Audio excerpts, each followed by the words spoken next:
இப்ப அவங்களுக்கு குழந்தைலாம் பிறந்துருச்சு. இப்பவும் எங்க அண்ணன் சந்தேக புத்திய விடல. அந்த குழந்தை எனக்கு பிறக்கவே இல்லைன்னு அந்த குழந்தைய தூக்க கூட மாட்டேங்கிறான்.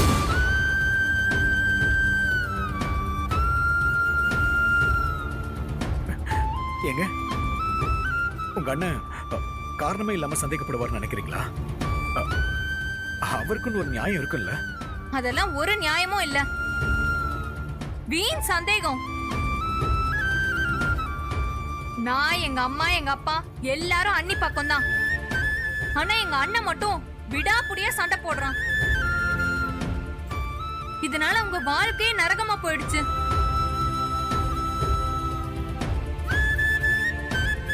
எவ்வளவு ஆசாசியா லவ் பண்ணி கல்யாணம் பண்ணாங்க. இவ்வளவு மோசமா மாறுவான்னு நான் நினைச்சு கூட பார்க்கல.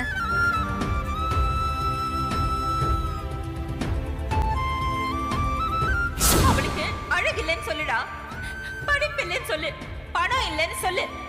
நான் ஏத்துக்கிறேனோ இல்லையோ அதெல்லாம் உன் கருத்துன்னு சொல்லி நான் விட்டுட்டு போயிட்டே இருப்பேன். ஆனா அவளுக்கு கற்பு இல்லைன்னு சொல்ற பாத்தியா? உனக்கு என்ன தைரியம் அது சொல்றதுக்கு?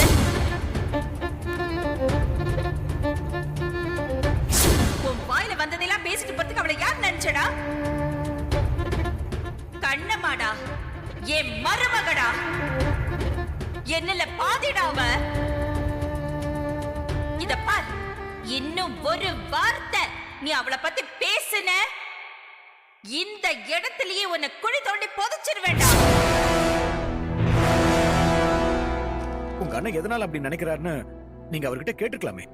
கண்டிப்பா அவர்கிட்ட ஏதோ ப்ரூஃப் இருந்திருக்கும்ல. அதெல்லாம் எத்தனையோ வாட்டி கேட்டாச்சு. ஒரு ப்ரூஃப்மே இல்ல. இருந்தா தானே குடுக்கறது.